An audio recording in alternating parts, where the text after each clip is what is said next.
This is the boxing district, and this is whether Anthony Yarde should get rid of Tunde Ajayi.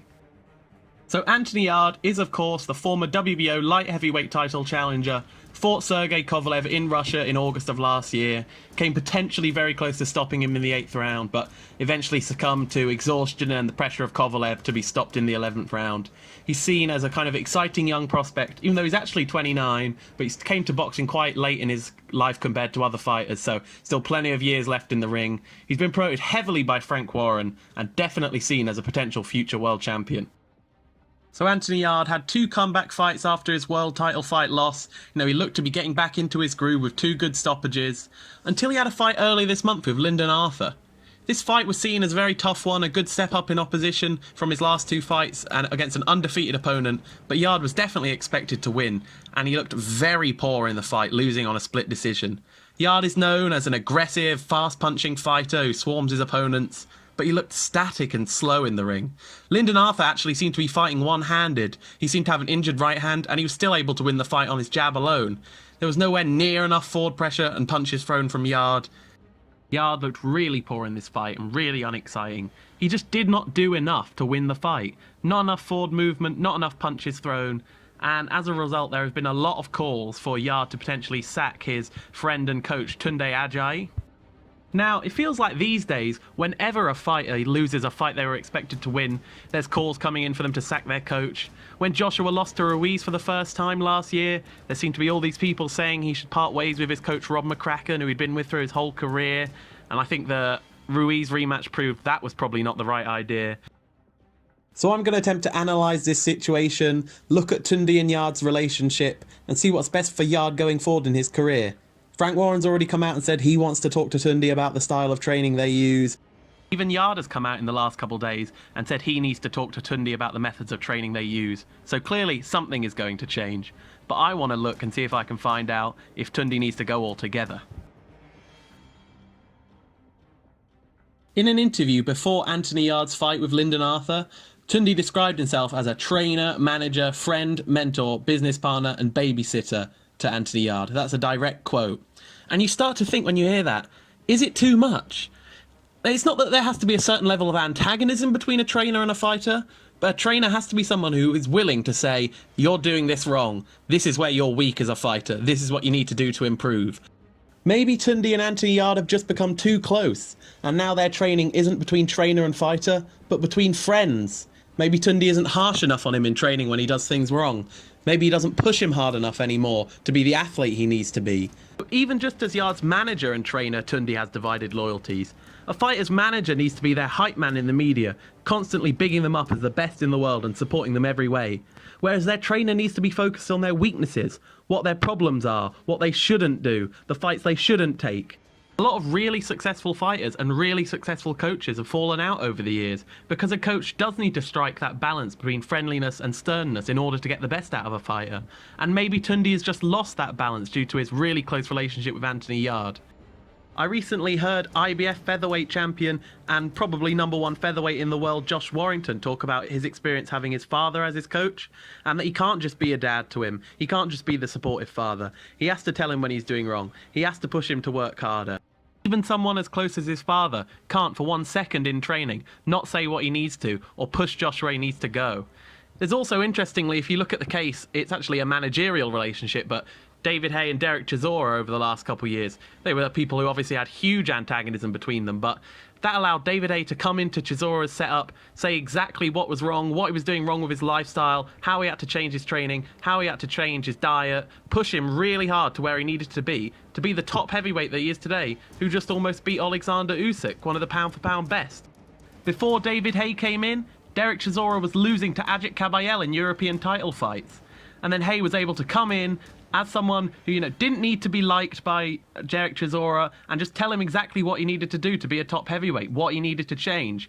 And maybe Tunde, when it was all going well, Yarde was just starting his career, going through the ranks, he was able to help Yarde on his way, but now he can't just put his foot down and do what he needs to do, make the changes to make Yarde the top fighter that he can be.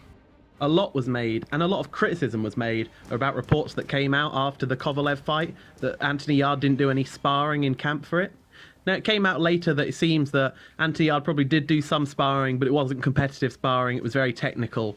So the rumour was partially true and partially false. But that's still something that needs to be looked at very seriously. For big fights, you have to be doing some competitive sparring against a fighter of similar dimensions. So when you get in there on the night of the fight, you're less shocked by what they throw at you. You've got experience of dealing with that in the ring, not just watching footage, not planning, not talking about how you deal with it, actually dealing with it in competitive sparring. The fact Tunde didn't line any of that up before the Kovalev fight, a world title shot, the first world title shot of Anthony Yarde's career as an undefeated fighter, is really troublesome and needs to be looked at, because that's just not right. Obviously, a fighter can spar too much, but fighters doing no competitive sparring means that the only time they're in a fight all year is the 2 or 3 times they step in a ring professionally. Fighters need to live fighting. They need to be so comfortable in that ring, boxing with another person in there who's trying to beat them. Not just, practice technical things, practice their technique, beat them. A fighter should be most at home, most comfortable, most enjoying themselves in their life when they're in the ring fighting, when they're boxing with someone else. And that's achieved through sparring. That's achieved by getting used to fighting, not having it as a rare occasion. Not something they only do a few times a year. Hitting bags, hitting pads is not a substitute for real sparring. Second big criticism of Tunde is experience. Anthony Yarde is the first fighter he's taken anywhere near the top level of boxing. And with footage from the corner coming out from the Kovalev fight showing his advice erred more on the side of motivational than technical, and people are starting to speculate whether he has the boxing brain and the training experience to really give Anthony Yarde what he needs. This lack of experience might have cost Yarde in the Kovalev fight.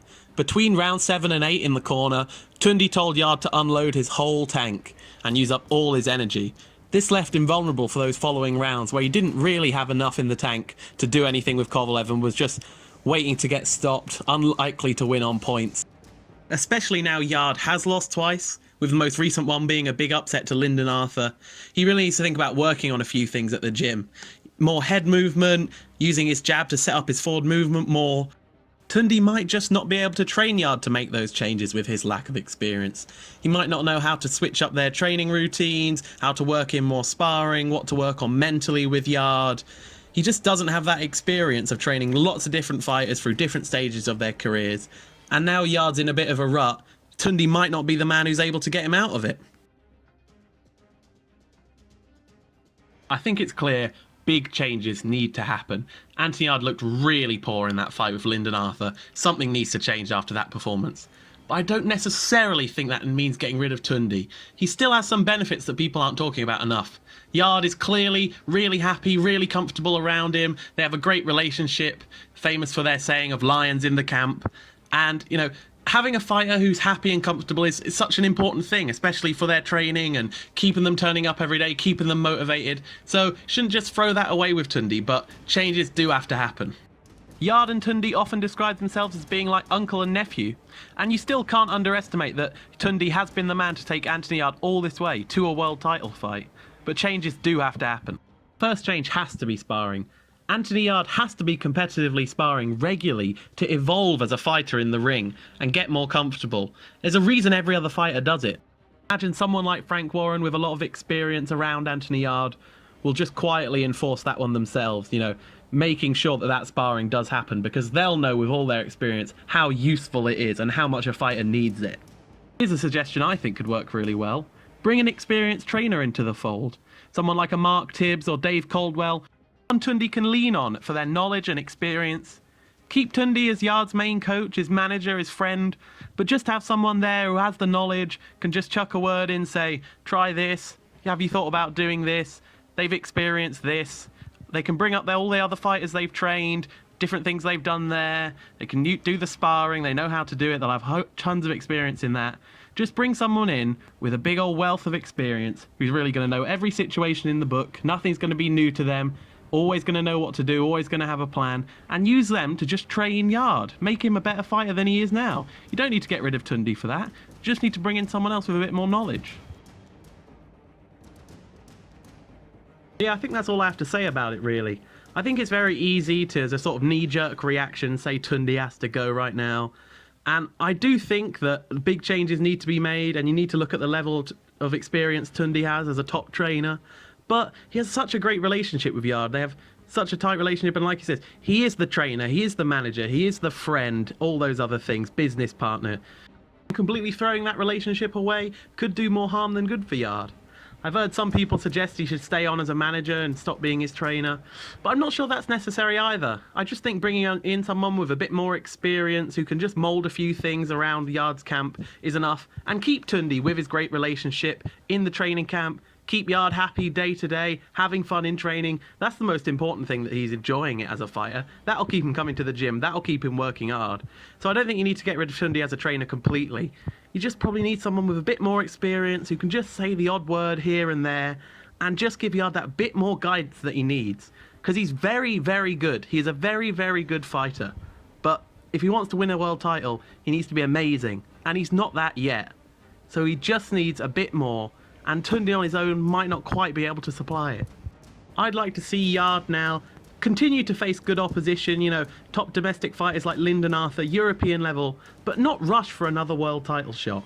He's still got probably over 10 years left in the ring as a professional boxer, and he doesn't need to rush for a world title shot. I want to see him improving fight on fight. I want to see him adding in things that he's learned to his repertoire. I want to see him looking better every time he gets in that ring, looking comfortable, looking like he's enjoying it, getting stoppages, you know, but getting rounds in as well. And then eventually when the world title shot comes, it comes. And just make sure that he's completely calm, he's got all the knowledge he needs, feels totally comfortable going into that world title fight. And then he absolutely has the talent to win it. And then we've got a great British light heavyweight champion on our hands, which everyone should want. So yeah, that about wrapped things up. What do you think? Do you think Yarde should keep Tunde, get rid of him, keep him just as a manager, not as a trainer? Is he, you know, or do they need to change anything? Do you think just more of the same? How bad was the Lyndon Arthur loss? Do you think maybe he was unlucky on the cards? There's a lot of different factors. So please leave any opinions you have down in the comments. Feel free to drop the answer to any of those questions down in the comments. And please do subscribe if you can, because we're just starting out as a channel and would really appreciate the support. And I'll see you next time you decide to visit the Boxing District.